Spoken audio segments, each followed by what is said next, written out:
2017 was like the hardest year of our life. We were like, I will give it all away. Like, I don't care. Like, I'm done. This is awful. 6 months into marriage, you go buy a dive shop. Why? We make sure that it's solving a problem, because any good business has to solve somebody's problem. And as you get a little bit older, your ideas are similar. Like, are we gonna buy a mobile home park or an RV park? And that night we got home and we had an email and he said, I want to sell it for $150,000. Holy crap. I'm here sharing inspiring stories about fearless entrepreneurial women to help encourage you to live your life unapologetically. I'm your host, Heather Blankenship. Welcome to the Unapologetically Me podcast. On today's episode, I'm going to be talking with Kelsey Dickinson, and she has truly been the definition of a serial entrepreneur. She is keeping that entrepreneurial brain fueled with all of the different businesses that she's invested in and continue to operate successfully and then exit to move on to the next one. So let's get started. So Kelsey, you seem to truly be like a serial entrepreneur. You're what I would literally describe as that. Thank you. Do you think you get excited about the beginning of the business and move on? Or what part of that is causing you to keep, because none of the businesses have been the same either. It's like some new, totally different thing. So what part of that is causing you to like keep getting into something new? I think that is kind of the character trait of an entrepreneur. When we see the next shiny thing and we're like, this is going to be so awesome. People lose when they can't control that shiny object syndrome, and you're succeeding with that. Praise God. Yeah. Right? Okay. Yeah. Okay. So, but you're able to stay focused for long enough for it to be successful for you to sell and move on to the next. Yes. Yeah, sometimes it's hard to hang on once it loses its shininess, because that can totally happen. But thankfully, it's all worked out so far, every time we've sold. And y'all are a little different story than some of the people we talk to, because you've actually gone out and found and bought businesses each time. You're not starting businesses from the ground up. You're buying them, putting new systems in place, increasing the value, and then exiting to the next thing. Right. We like to always have an exit plan, because we know that it looks shiny and really exciting at the beginning. But then things happen, life changes, kids get older, a new season happens, and then you're like, oh, maybe we really do need to get out of this. So we've learned that it's best to start with an exit plan just in case, because if you're like getting to the point where you want to exit and you didn't have that strategy built from before or years prior, then it can be really hard to hang on for those last few years while you're trying to exit. So talk to me about what that looks like for the person listening who has seen this really neat business that they think they could talk to the owner and buy it. What does that look like? You have your initial interest, and then how do you determine, would this be a good business for us? What would we pay for it? How are we going to run operations or improve it to make it worth more money? What's y'all's thought process? Because you're doing this with your husband. Right. Yeah, we worked together, and it had its challenges at the beginning to work with your husband. But I've grown to appreciate the ways that he's different than me. And I think when we're looking at buying a new business, for us, the biggest thing is that the current owner wants out. So when you see an owner who's just ready to be done or so over it, whatever aspect of the business it is, and you're not turned off by that, whatever's upsetting them, and you're like, oh, I could take that, it's not a big deal, then maybe it could be a good fit. So y'all have had the skill of finding these businesses and figuring out like how to improve them. What do you look at when you say, this business looks really cool? How do you figure out, can you improve the value? What would you buy it for? Is there actually a market for this to improve it? How are y'all figuring that out when you're trying to make that decision? Yeah, that's a great question. We really start with what they're making right now, where the gaps are. For instance, or for example, when we bought our dive shop, they didn't actually have the same prices on everything. And when people were checking out, they had to manually like look at a book and flip through. They had tabs for like each category. And then there'd be like cross outs. And if you bought it on Wednesday, it was $5. But if you bought it on Friday, it was $10. So we're like, what is the cost? What is the price? You know? And so that was a really easy area where we could say like, oh, it used to cost $5 because 5 years ago, this sticker that's really old, it cost them $2.50, but now it actually costs $6 and you're losing money when you sell it for $5. So usually you can go into a business and kind of analytically look for some of those spots. just in all the different areas. They didn't have logos. They didn't have branding like with that company, with our mobile home park. They had people living there. We bought it in 2021, and they had people living there since 2019 and not paying any rent. How crazy Nothing. is that, right? Nothing. So how are you determining what you'll pay? Since these are businesses that have a few issues, right? How are you determining what you're willing to pay? Because it's not what I'm used to doing, right? I'm used to something that's backed by real estate. So our valuation process is so different. So how are you determining what you'll pay for something like that? It depends on the business. Sometimes it's income and what they're netting. Sometimes you have to work things backwards as well. Like you have to do add-ons if the current owner is paying for their cell phone bill out of the business and things like that. But that's what we did with Florida Freedivers plus inventory. So all the businesses work differently. With our most recent business, it actually didn't have any income. So then we just had to base it on assets, email customer list, the website that they had and things like that. And so we kind of just know how much some of those things cost. And then usually we say personally, okay, we'd be willing to pay $10,000 for this, or we'd be willing to pay $150,000 for that. And it would be worth that realistically. And then if they can come in under that or at that and we can swing it, then we buy it. But we've been really blessed with like great buys. So let's start back a little bit. So you got married to your husband, you were how old? I was 20. We're 20 years old. 20. So you've been married how long? 14 years. Oh, I love that. Okay. So cute. It's super cute. And is your husband, how old was he when you got married? He was 21. So as a 20 and 21-year-old, 6 months into marriage, you go buy a dive shop. Why? Because the average 20-year-old goes and gets a job at the dive shop, right? Yeah. So talk me through what y'all were thinking and how this, clearly it was a good idea. But talk me through that, how that went. Yeah. So everyone's different. We like to pray about what we're going to do. And this is a big one we were praying about. And actually at the time, neither one of us had a job. So actually, no, I take that back. I was working at Apple. So I was making like, $12 an hour or something working at Apple. And I had decided I was going to quit working at Apple and do my graphic design because I could make more money doing that. The day I went to quit, Jonathan got fired because he was working as a scuba shop manager. And so then from there, I was like, well, I should quit anyways because I make more doing graphic design. So I need to do that anyways. And I thought maybe he would be like my assistant or something, like, who knows? But we had a house, so we had a mortgage, so we had to make money somehow. Yeah. And so we considered 3 different paths of being foster home parents living in these like cottages.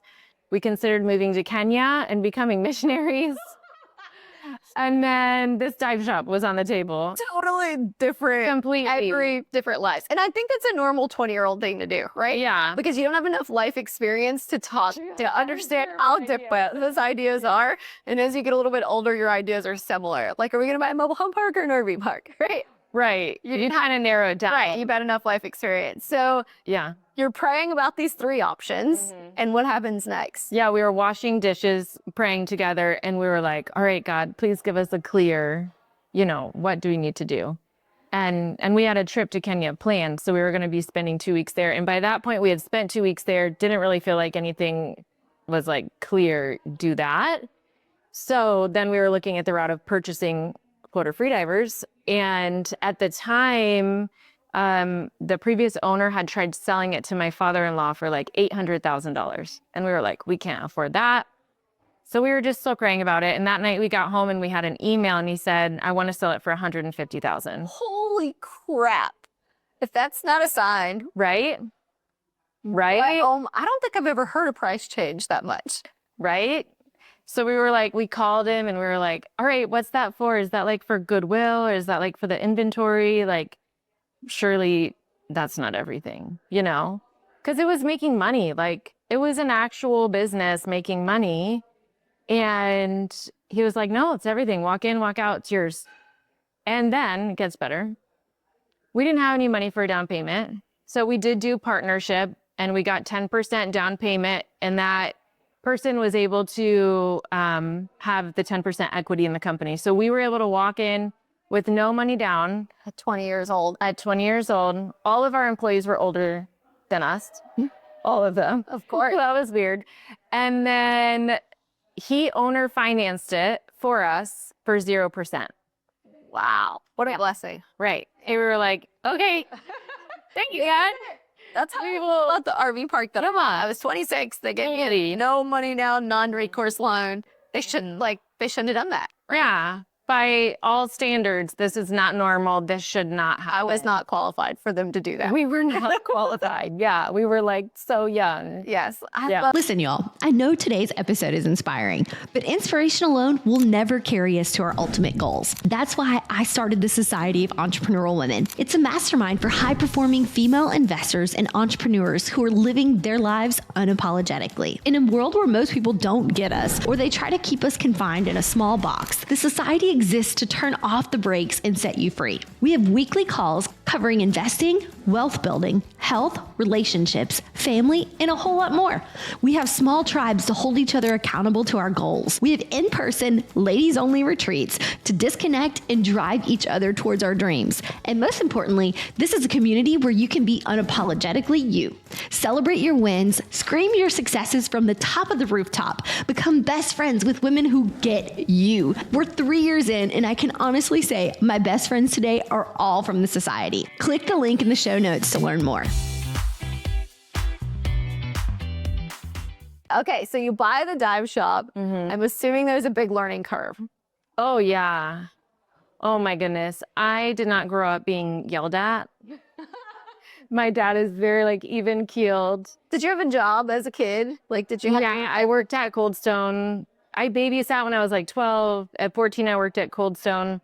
So a little bit of customer service, but Yeah. not usually super grumpy people. Oh, no. I was a waitress when I was 15, 16. So sometimes you had to deal with grumpy people. Yeah. But I never had anyone yell at me, curse at me, until my employees started yelling and cursing at me for not paying him time and a half because he went over his 80 hours, in the 2 weeks. And I was like, I don't even know how to do payroll.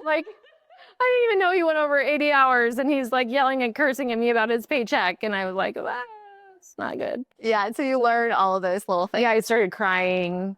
It was crazy. So what happens with the business? You're growing, you're learning more, you're getting some skills. What's happening with the Hiring employees. Yeah. Those are I'm 14 years in. It's the hardest thing. Yeah. So you said, what happens next with the business? Where you're working in the business on the day-to-day and what's happening with it? It was amazing. It was growing and we got a website. We were able to start selling online. We got on Amazon and we became the largest freediving and spearfishing store in the US. Wow. So that was super cool and a whole lot of fun. And we were able to make so many friends and become a part of such a great community. And what made you want to sell? Having employees. We love them so much and it becomes family, but then at the same time, it's also so hard. And I will say too, by that point we had kids and our kids were young and it's a grind having to have retail. And we had also experienced some really hard years. 2017 was the hardest year of our life. And we were I will give it all away. I don't care. I'm done. This is awful. And so I think going through that made us analyze where businesses were at, what had the most risk versus reward. So that's where we figured out that Florida Freedivers was the most risk and actually the smallest reward. And that's when we decided we need to sell the shop and we need to keep the building. And so it took us a few years, but that's what we did. So you exit the dive shop. What happens next? Then we have some cash. We had essentially cut all ties with Florida. We had paid off our house and sold our house to some friends and owner financed it, took off in the RV during COVID. And we're we'll see where we end up. You have 2 or 3 kids at this point. 2 kids. Yep. They were 2 and 4 years old. And COVID was a crazy time. My husband broke his tibia and fibia while we were on our RV trip. So that was crazy. So we ended up having to spend a month in Indiana. He got surgery and it was crazy. And then we came home. Soon after that, we went and spent 3 months in Kenya with our friends there. That was a lot of fun. Started homeschooling And we figured if we really mess them up, then we'll just put them back in school next year. It's interesting. You didn't really do some of the things that people in their early 20s do nowadays because you bought a business. But you sold and you kind of did a few of those things. You traveled, you went to Kenya, things that you might do when you're trying to like take that sabbatical or kind of figure out, get your legs when you're in your early 20s. So you still kind of got to do that. It was just a little bit later and with your kids. Yeah. And we had figured we'd do the whole like Europe backpacking thing when we sold the shop. But because COVID, we couldn't. Yeah. Can't just like country hop because you'd have to do the COVID test every time you go to a different country. Yep. So then we got pregnant with our third when we were in Kenya. And we were living in 750 square feet, like a hut. Yeah, it was like an in-laws suite that we had renovated on our property. Okay. So we sold the house, but we stayed in the little in-laws suite because we didn't know where we wanted to end up. What was that like? As I've been to a lot of places, I have not been to Africa. Yeah. And as an American, I feel like it would be such a culture shock with the different way that people live. Is that a stereotype we have, or is it truly that different? It's truly that different. How so? The ability to have the perspective and be grateful for what we have, going to Kenya and places like that, you can really see how blessed we are to live the way that we do and how common our luxury really is. And at the same time, how everyone there is still so happy. And I feel like a lot of people do talk about that. So my husband's from Singapore. Okay. His mom lives in Hong Kong. His dad has a business in China. And he wants at some point for us to go live in Asia for the kids to have, even though they are learning Mandarin, he wants them to learn for a period of time in an environment that causes them to be a little more native speaking. Right. And for some reason, as an American, they have convinced us that we are safe here and that we wouldn't be in like other places. I think that's a thing that Americans feel. How did you decide that you and your family would be safe there? And how did you feel? And because sometimes it's not that you aren't safe, you just aren't familiar with the way things work in other parts of the world. Right. And it could cause you to be a little on edge or anxious, some things that might be totally normal. Yeah, totally. When I was 12, I did my first missions trip to Haiti. And looking back, there was actually times where I definitely was not safe. Okay, my mom let me go with the church because she did know any better than I did. I was in Mexico. I was like, oh, not my way. And my dad was on a business trip. And he comes back and he's like, you have sent her where? And she's like, she's with the church. He's like, I don't care. That's like the worst place to send her. Exactly. But as a little kid, you don't know. Yeah, I'm just like, walking around. I think it was one of the first times I had like seen a drunk person like out and about. And they were like, oh no, they're drunk. Like, it's okay, just stay away from them. And I had like never seen just a drunk person like roaming the streets or whatever. And so I remember being like, oh, that's different. And he was like, kept trying to come up and talk to me because the place we were at, they'd never seen a fair skinned person, much less like light eyes. So they loved trying to talk to me as a little 12-year-old. And so you think that was kind of the introduction to you feeling safe with taking your family to Kenya? So yeah, at the time, I didn't think it was a big deal. Now, as an adult looking back, I'm like, oh, that was probably not the greatest. But growing up, pretty much every year I took a trip out of the country. And so whether like I went to Mexico, Costa Rica twice. I'd been to Kenya when I was in high school. All on mission trips. Yeah. And so in those ways, I mean, most of them really did feel safe. And so I became comfortable traveling internationally. I've been to China. And so I think you just have to know the locals and then you ask them. And you also learn people's body language. Like if somebody's being sketch, then you need to like go the other way, you know? And so it just kind of seemed normal to me. I wasn't really scared about bringing them. So what made you decide to move back? To Florida. Yes, we had considered moving to Tennessee because that was $10,000 an acre. And where we were at, it was $100,000 an acre. Wow. So we were like, we could get 10 times the land. And we talked to my parents about it. And they live close to us, like 15 minutes away. And my mom was like, no, you're not going to do that. Like, you're not going to take my grandbabies away from me.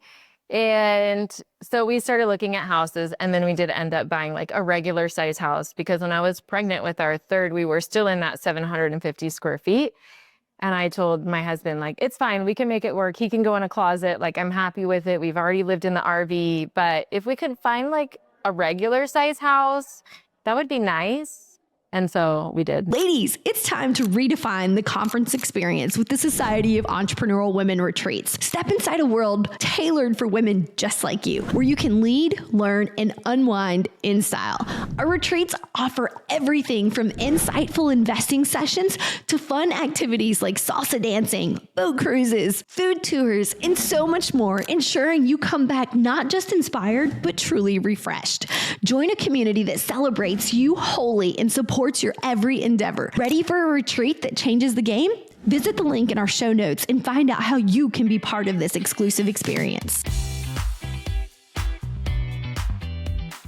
So fast forwarding a little bit, you and I met at a homeschool conference. Yeah. I'm walking with the babies through the homeschool conference, and all of a sudden this person starts yelling at me like, Heather, Heather. I'm like, who the heck is calling me?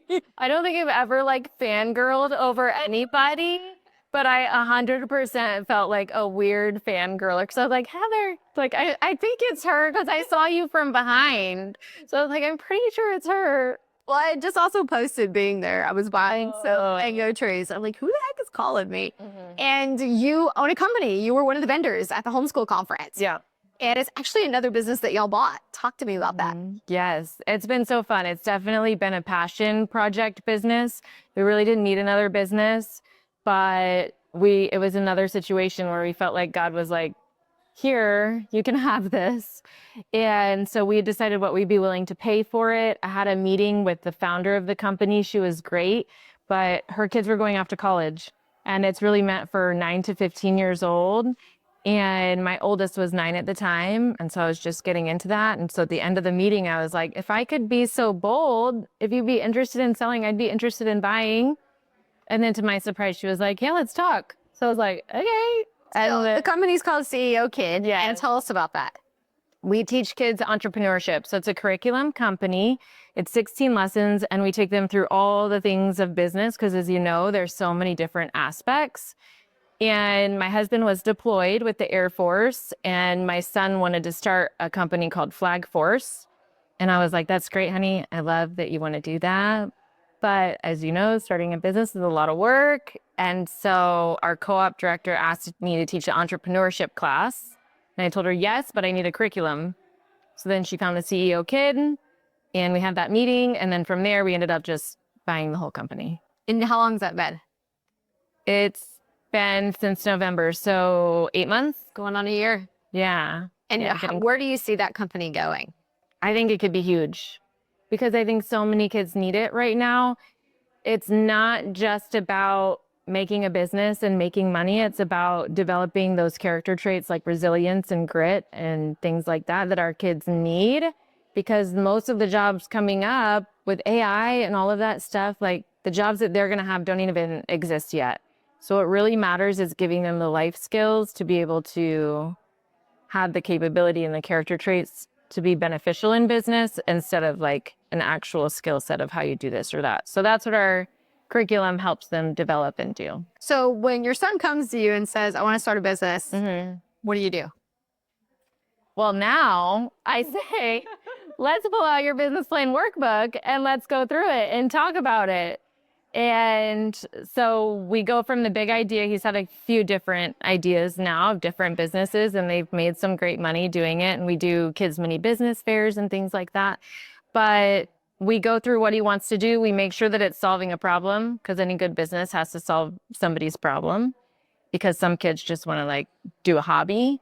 Yes, my son asks me every day to own a reptile store.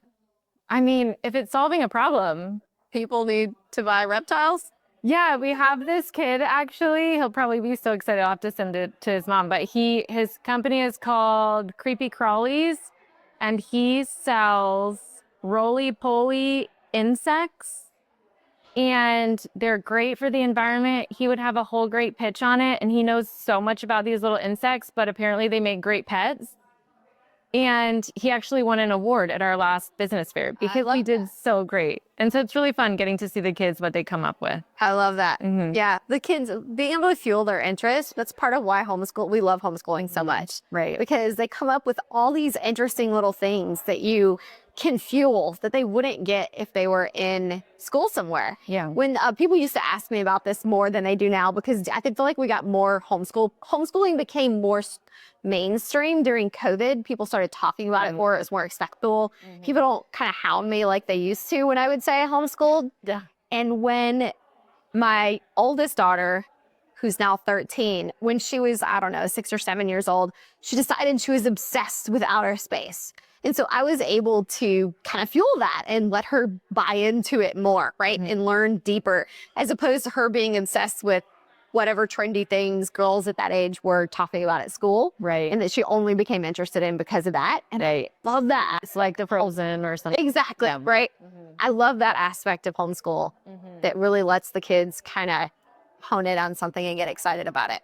Yeah. And then if they're able to use that interest and meet somebody's need by the knowledge and skills that they've learned and something that they're into, and then they can actually make money with it.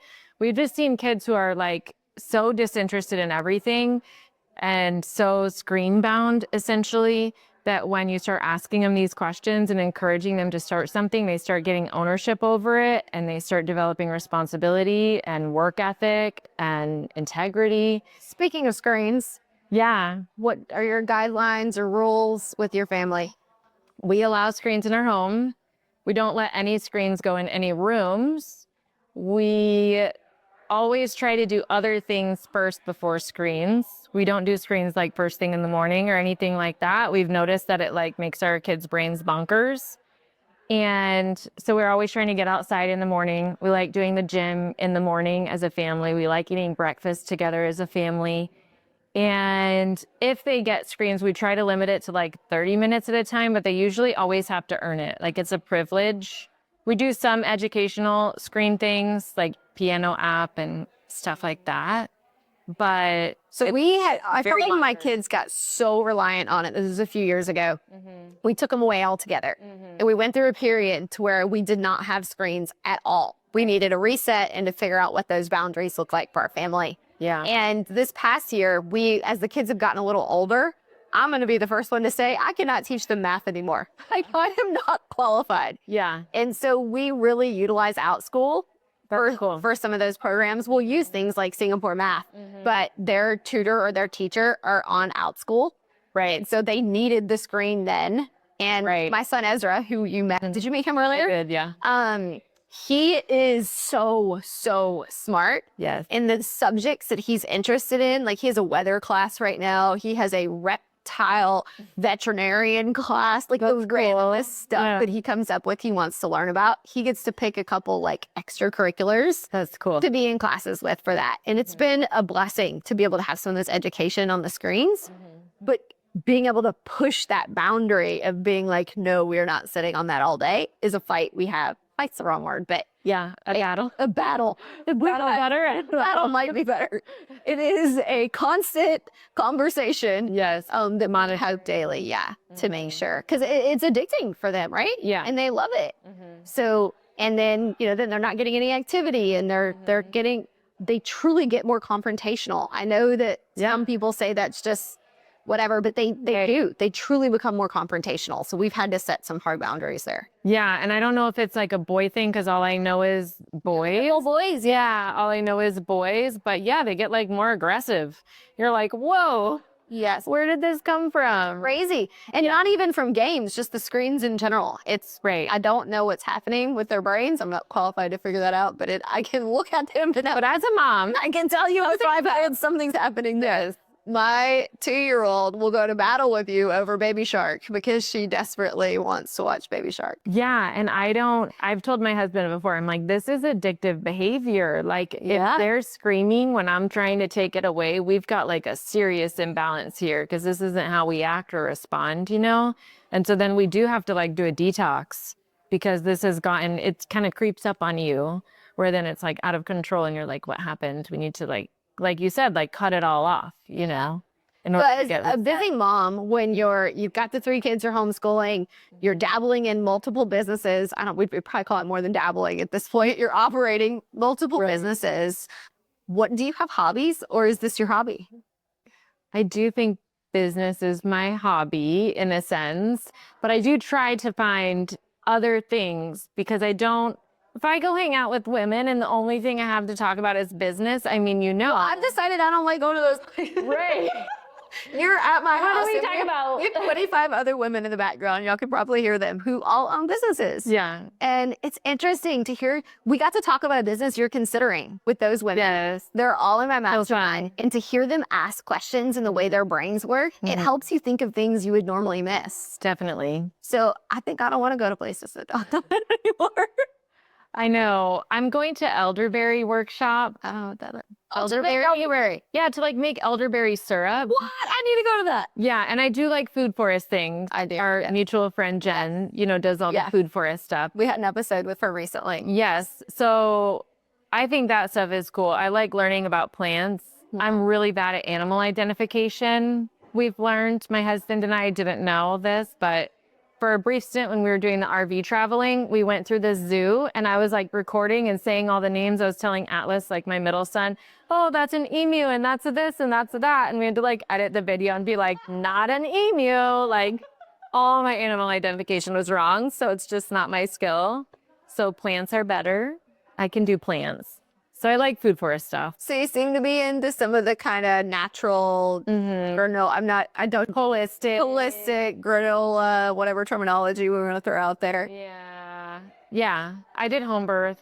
So, okay, I think that let's talk about that. Okay, so I have natural childbirth, because let's back up. Some people say natural and they really mean vaginal, right? Okay. So I had no medicine. Right. But I was at the hospital. Okay. I think I have 2 opinions on that. I have so many freaking kids that to be at my house and do that, I would not have a break. Even because my mom comes when I have a baby and she helps so much. My kids would first of all be traumatized by the sounds of me birthing the baby. Yeah. And I would not get the rest I need for that, like, you wouldn't be able to turn hours. your brain off. Yeah, and just pay attention to the new baby and like recover for a minute to then go back home and be ready to do that. Right. So I think I like the hospital environment for the break, as well as I like being there in case something goes wrong. I know that like lots of people will say things to overcome that. I really like being there in case something does go wrong. I think that's great. I think it's great that you know that too, because I've seen. And I have a midwife. The midwife's there. Yeah. I don't have a regular OB. Right. I mean, she's a nurse practitioner who's licensed as a midwife. Right. And so but if something went wrong, there are doctors there that can help. Yeah. And I think it's so great that you own that and that's totally fine. Talk me through what made you choose home birth. My cousin did a home birth and I visited her like a few days after she had her baby. She was the only one, I don't even live close to her, but she's the only one who I had actually known who did it. In my mind, the hospital birth just didn't make sense logically to me in my brain. And I loved how my cousin, just like a few days after, was like doing the dishes. I'm like, you had a baby. Like, what? Like, how are you just acting like you didn't? Like, you had a baby like 2 days ago. What's going on? I think there's some science that I have no idea what it is. Because my first child, I had an epidural. And I was in labor for like, I don't know, like 28 hours or something. It was a crazy labor. And I was determined to not have a C-section. You ended up having to pull her out with forceps in this hospital environment. It's traumatic. And I literally felt like I was in bed for like 6 weeks after that. Not like lying in bed for 6 weeks, but like recovering. But with having the natural childbirth, even at the hospital, I'm like going to Costco the next day, right? I'm sure you're a little weak, but like, I'm ready to go. I'm fine. Yeah. Like, all is well. Yeah. And my stitches heal faster. And like, it's such a different experience. Yeah. Than having the epidural. I'd have to look up and see if there's some science there, but I think there definitely is. I don't know it off the top of my head, but I do have a friend who has done both. And she actually said the same thing, that the recovery when you don't get an epidural is so much better, even like the brain fog, because when you don't have an epidural, your adrenaline rises to the level of your pain. Okay. And so I know that that is a real thing, to where your body then is counterbalancing the discomfort, shall we say, that you feel. And so then you're able to connect with your baby better. There's a lot of science behind all of that. I think I make some decisions that people would give me a really hard time for, because my oldest daughter, she was 11 when I had my fourth child. She might have been 10 or 11 when I had my fourth child. And she was on this kick. She changes her kicks every like 6 months. And she was like, I'm going to run away with my boyfriend, which there was no boyfriend, right? This is like a figment boyfriend. Yes. At 18, and I'm going to have like 12 babies, and I'm like midnight in the middle of the night, I'm doing this. And I'm like, okay. Yeah. So I make her come to the hospital with me and watch me have natural childbirth, which some people would be like, Heather, you're like scarring your child. I'm like, I love it. bro, we're trying to run away at 18. And like, what better birth control than having, and if you were to ask her now, she'd be like, no, it's fine. But I could like see her over there in the corner while they're like, guys, birthing this baby. And even the nurses were like, she can't be in here. I'm like, there's nobody to take her. Where's she going to go? Right. What, you want to watch her? Yeah, where's she going to go? Yeah. My mom then came and got her after and took her home. Right. But it was We weren't worried. It's fine. We weren't worried yet. No. It's fine. So it was interesting how that, I think women kind of lose touch with what it means to have a baby, and truly how powerful your body feels to be able to go through that. Yes, it is super empowering, I think, because even now in business, I'm like, okay, I did that. I could do this. This is not that hard, you know? Yes. So it gives you that perspective on like your level of hard. And if you've done, even if you did do an epidural, even if you got all the medicine in the world, it's still really hard. Really hard. Yeah, you still get like a certificate for that, you know?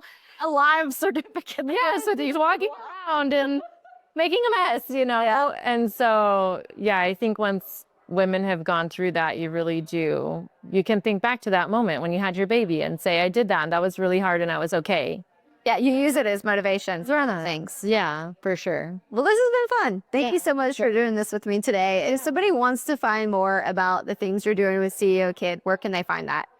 You can do @the CEO Kid on Instagram. We have a website. We've got Facebook. If they want to follow me in our life things, it's the Brave Bunch on our personal stuff. So I love that. Well, thanks for doing this with me, Kelsey. Thank you so much for having me. Thanks. Thanks for tuning in today. If you've enjoyed any part of this, make sure to like and subscribe so you get the next episode. Remember, authenticity is your superpower. Stay unapologetically yourself, and let's continue embracing our uniqueness together. Make sure you hit that follow button so you don't miss the next episode.